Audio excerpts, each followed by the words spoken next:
He knew when he tackled that boy, his career was over. But to let a fucking skinny running back from Vanderbilt, of all schools, score on the mighty Ohio State, he would rather end his fucking career. There's nobody in this room that's got that kind of gumption. He knew he was chastised. He lost his pension. His world was over.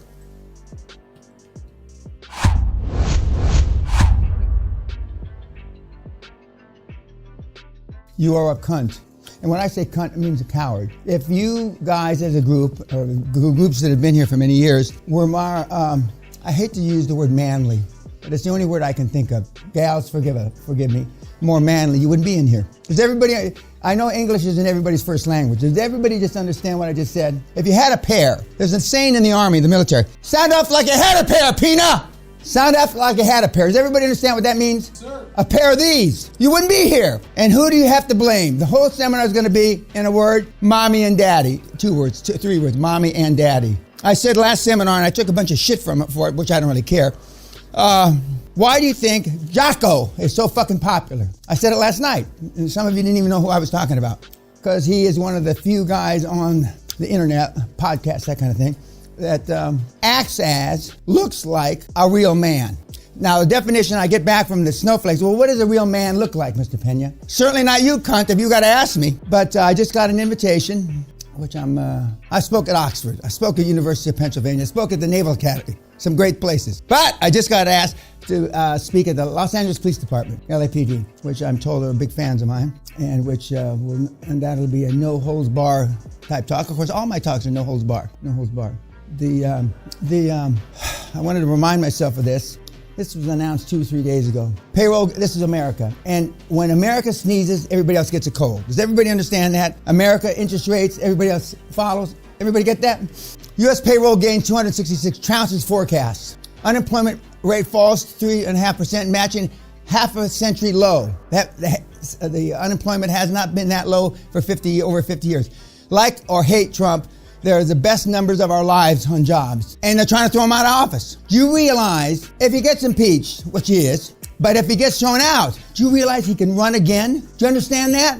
You fucking meatheads don't even understand it. They're already making plans. If he should lose the vote in the Senate, which is probably, nothing's impossible, right? But it's impossible. But if he lost it in the Senate, he'd run again as an independent and win in a landslide. Don't you get it? And virtually nobody on the planet, other than a few meatheads like you that I train, are taking advantage of this, the greatest transformation of wealth in the history of the world. The greatest transformation of wealth in the history. And most of you haven't participated, not a dime. Because all those podcasts that you listen to, and there's not a man, woman, or child in this room doesn't listen to some fucking moron. We've only had 2 or 3 people in the history of the seminar, 26 and a half years, that when I asked them, before they had podcasts, there was newsletters. 2 of these guys, they didn't know anybody. They never heard of Tony Robbins. They never heard of Think and Grow Rich. They never heard of any of the things that you guys have grown up on. And they're all in the Hall of Fame. So what have you been reading? As they say in this part of the world, shite. When I was coaching the University of Kentucky rugby team last year, they asked me to come in. They were 2-time national champs, but the coach felt, for whatever reason, rightfully in my opinion, that maybe the team was getting a little sloppy or whatever, and they were worried about not repeating, winning the national champ for the 3rd time, University of Kentucky. I came in and I gave my talk, put some cement up their ass, put some lead in their pencil, and they won. They won, I think, 22-19 or something. A few days later, they won the 3rd championship. But I teach and coach and mentor. I'm an old-time coach. For those of you that are old enough to remember Woody Hayes, okay? Arguably one of the great coaches of all time. His last game, I think it was against Vanderbilt, I'm not sure what, but it was a team they should have beat. And a runner got around their left cornerback, as I recall, and was going to score a touchdown. And Woody's standing with clipboards in those days, with his headset, clipboards, and the kids running around here.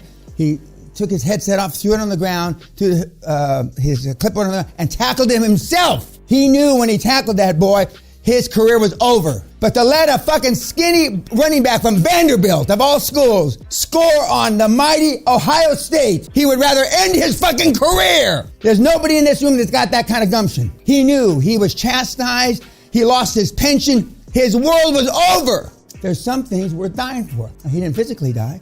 But one of the questions on the super success test, and I'll paraphrase it. If somebody came in and spit in your mother's face, might be your girlfriend's face, I forget which, what would you do? There's 3 alternative answers. There's only one right answer, but 96%, EJ? 97% of you answered, I would ascertain where he was in his state of mind. Now, what in the fuck does that have to do with the guy spitting in your mom's face because he had a bad day? 97%. Instead of, I'd pick something up, a brick, a board, and I'd beat him to death. I'd get 15 years and I'd get off in 3. The world is fucked. And I have no seminars scheduled for next year except this one day. These are where the people, if you can see the dots, they didn't come out as clearly as I wanted. These are the dots of the people, the roughly 1,000 people that are coming to see me January 18th, where they live. And I'm giving that seminar because I might not give these anymore. And if you've looked at my calendar, I've given a seminar every fucking month. Some seminars I've given 2. I need these like I need AIDS. I certainly don't need the fucking money. We have people selling eats for 45 to 50,000 pounds each on the secondary market. For those of you that understand or don't understand, inelastic, the demand is inelastic. There is no limit to what moron meatheads like you will pay to come here. Although some of you in this room saved to come here. Allah be with you. We've had people come to this seminar that didn't have a way home. They couldn't afford the ticket home. Some of you just wrote, they still write checks? I don't know. There's still such thing as a checkbook? Okay, some of you just wrote a check. I have not carried cash, credit cards, or check in 30 years. Sally gives me 20 pounds when we're in London in case I get lost. She gives me only $20 in New York. She should give me more money when I'm in New York, but she doesn't. Albert Einstein, when he was at Princeton, they used to put cellophane tape, a nickel, behind his coat collar here, because that's how much the phone call cost in those days, a nickel, because he didn't know how to get home. Albert Einstein. I'm not trying to equate to it that I'm Albert Einstein, but in this fucking industry, I am motherfucking Albert Einstein. The kind of hurt that we're gonna put on you this week is the hurt that alters. The hurt that alters. Last night, you saw one of my favorite films. We're gonna get to the founder in a minute. But success leaves clues. All the mentees, successful mentees that you're going to hear, between 10 and 14 of them this week, depending on how you go. Oh, by the way, I haven't got around to your homework yet, but your homework I read at lunchtime. I don't have lunch with you. I'm not here. By the way, this is not a networking butt fuck deal. I mean, like normal. You are banned from contacting each other once you leave here. If I find out that you contact each other, you're out of the program. This is the antithesis of what you've gone to before. I tell the young kids, don't talk to the old guys, because lack of success rubs off. That's why you are where you are, because of your families. A couple of you have got some reasonably successful, by normal standards, parents. And there's a method to my madness in the questions that you filled out. What's the highest performance thing you've ever done? What's the highest performance thing your parents have ever done? Siblings. Some of you say 0, 0, 0. Some of you say coming to this event. Some of you say coming up with the money to come to this event because you were raised, for the most part, low standards. Low standards equates to low self-esteem. Low self-esteem equates to lack of self-confidence, and I can go on from there. But if you like me at the end of the seminar, I did something wrong. I'm not here for you to like me. I'm here for you to produce results. All I see, I don't see color or gender. All I see is dollar signs, pound signs, euro signs for my end selfish goal to be I am the greatest of all time, by several hundred billion already, but I want to be a trillion. I've added $1 trillion to the economy of the planet before I hang it up. And I'm 220 some billion short. But that's all I see. And for those of you that I've shared some words with already, and if I don't seem friendly, it's because I'm not. And I'm not going out of my way not to be friendly, because I don't give a fuck if you die today. There is no upsell. There's nothing. I got 2 emails. I won't say I get these every day, but almost every day, almost every single day, somebody made £1 million or $1 million, which is dog shit. But to them, it's a big fucking deal. I would like you to know that I closed my first deal in such and such, in a place in Europe that you're not supposed to be able to do QLA. 2 weeks ago, I got an email from the same guy. His wife was tearful, afraid that it wouldn't close. Now, how supportive is that? If the bitch is gonna cry, let her cry in the fucking closet. Those tears and that sadness rubs off, but the kid still closed it. And if you could see the picture, you know who I'm talking about. If you could see what he looks like, you'd say, well, fuck, if that fucking worm can do it, anybody can do it. Another email. How do people overcome their limiting beliefs? And could it really take as long as a year? I joined the Army, I'm still a cunt. I joined Toastmasters, I'm still a cunt. I plotted how to make 150 grand. I did, and I'm still a cunt. And he goes on, we gotta send him you're a cunt. I say things that people don't even dare to think. If somebody had talked to you the way I'm going to talk to you and treated you, the way I'm going to talk to you and treat you this week, you wouldn't be here. You wouldn't be here. Okay, let's start with Barron Trump. What are the takeaways of looking at how Barron Trump was raised? By the way, our children were raised similar to Barron Trump. Model himself after Don. Well, that's and as our children model themselves after me. Okay, what else about Barron? Protective environment from influence. Just imagine if you had been raised that way. And I told you about the third richest person in India that I happen to know, and he lived in a different world. As does Barron Trump live in a different world, as do the other children of Mr. Trump's. What else about Barron? Doesn't work. Our sons have been dressing up since they're 2-3 years old. You can't overdo it. And our kids hate formal function because they've been doing this a long time. Our daughter's 33, our oldest son's 38. They've been dressing up a long time. They also don't like tennis anymore. We had tennis. I tore the tennis court out. You're not going to play, I'll rip it down. I had them out there playing tennis in the fucking snow and blizzard. I used to import tennis clubs from Edinburgh and Aberdeen. I had to hit 1,000 tennis balls a day. And the machines that fire those balls, you can do it at 15 miles an hour, 20, 80, 90 miles an hour. I mean, it's, But golf, we built a golf course, they still like golf. I guess there's some things that you can't beat out of them. What else about Barron? Setting a standard. He's a throwback to how they raised royals in the old days, even some in the current day. As you know, our butlers served the royal family at a time in their careers, and they have, not stories, it's just true life. Okay, you also saw the backward bike, right? How many engineers do we have in the room? It'll be hard for you. I'm going to say, if you're Asian, it's hard for you, QLA. If you're an engineer, it's hard for you, QLA. If you're a medical doctor, it's hard for you, Doc. An Asian medical doctor, fucking forget about it. I mean, better that you. If you're a multi-degreed person, QLA is hard for you. If you're an accountant, a lawyer, QLA is hard for you. Because you learn data and through sequential fact pattern. And there's nothing sequential about QLA. It's the antithesis of sequential. And if you know anything about quantum physics, that's the whole point of quantum physics. It makes leaps and bounds with no preparation. And the preparation that you're going to make vis-a-vis when you first accomplish your first deal will not equate. There used to be a saying in the old days, I don't know if it's still around, 10,000 hours and you're an expert. There used to be some horseshit about that. Well, believe me, you're going to be an expert in a lot less than 10,000 hours. And you're going to be rich by most standards, not by my standards, not by those standards up there, but you're going to be rich.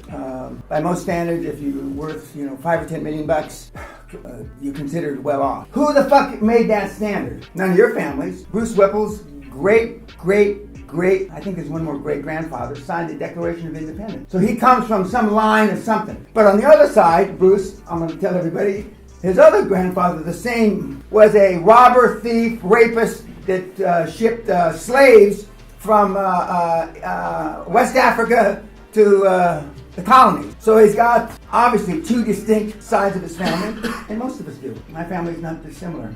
Nobody was signing the Declaration of Independence, I can assure you that. In 1835, they had the Alamo in Texas, and when he lived in Texas a long time, Dan Jr. was going to school, and they take all the junior high school, grammar school kids to the Alamo on some day. And it's a big, proud Heritage Day, and so I wasn't there. And he asked the question of the guy that shows you around, and he says, everybody's making out like 1835 was won a long time ago and a big deal. And so the guy's trying to explain to a little kid, i.e. our son, and he said, we've got furniture. Most of the furniture we have is older than that. And at that time, he said, our house is 400 years old. Actually, we celebrated our 450th anniversary last year. So he has some of the same upbringing that the Trumps had. And notwithstanding there's a reason why the well-to-do kids are sent to the Ivy League schools. There's a reason. Because if you're going to hook up, at least maybe you'll hook up with somebody who's got some IQ. Having just spoke at the University of Pennsylvania, my privilege, alma mater to Trump, alma mater to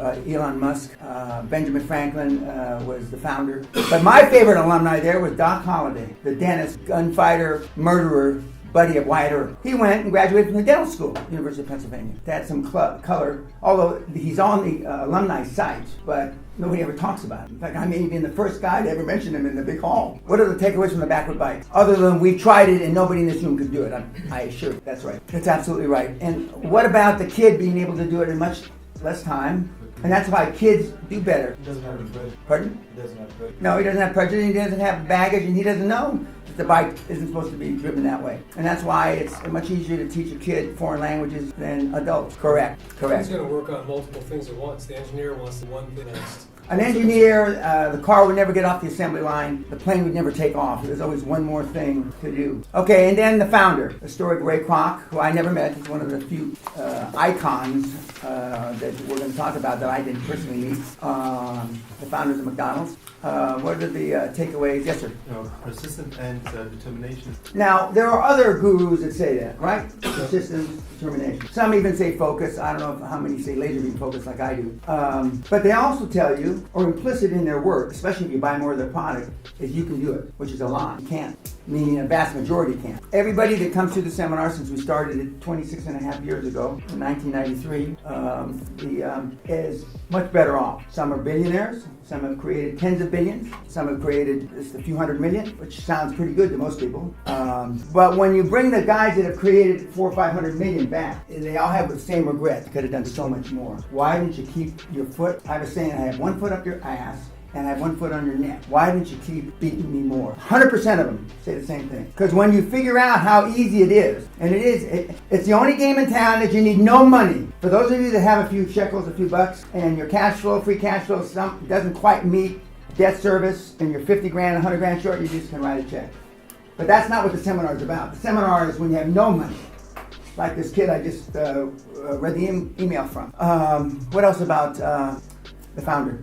Yes, sir. Some of you, if not all of you in this room, have either yourself personally experienced it or a relative personally experienced it where they gave up. They gave up. They don't know how close they were to they go, but they gave up. The seminar is about the antithesis of that. It's not about giving up. It's about staying the course. And when you listen to Jason Nagy later today, who's one of our current superstars from Adelaide, Australia, when you hear him, and he says it slightly different, he says, holding your nerve, and holding your nerve against all odds. In World War I, the Battle of the Somme, which was the 100-year anniversary, we just recently celebrated a few weeks ago, they fought trench warfare. The Germans 50, 60 meters there, and the Allies here. And then there'd be some young lieutenant, as they say in this country, with a swagger stick and a whistle and a pistol. And when he blew the whistle, after he gave Dutch courage, a little gin, get your courage, you have to go over the hill, knowing one out of 3 guys over the hill got killed, 1 out of 3 got maimed, and 1 out of the 3 made it. And he goes, doot, doot, over the top, lads.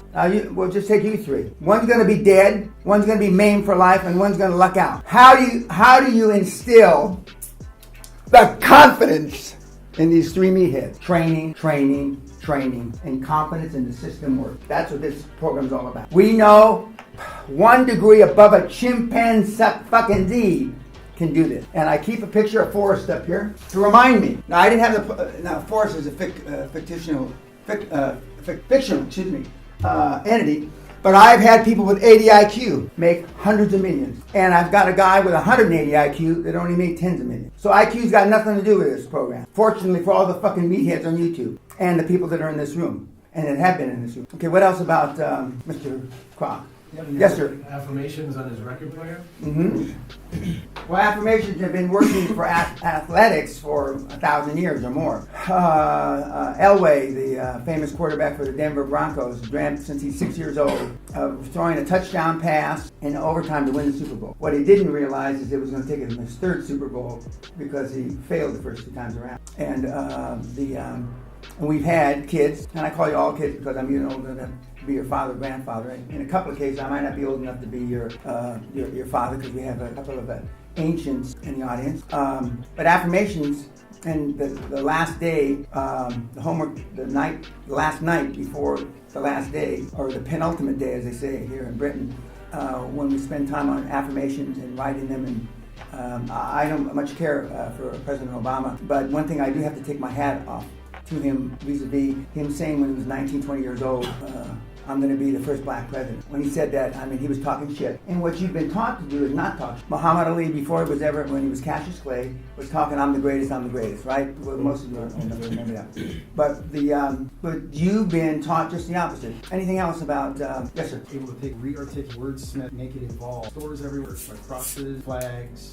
He was never. He kept on, the other side of that is he kept on changing the story till somebody bought it. Yeah. And what you're afraid of, when I say you, I mean generally speaking, you're afraid of, is that you're going to say something and make a fool out of you.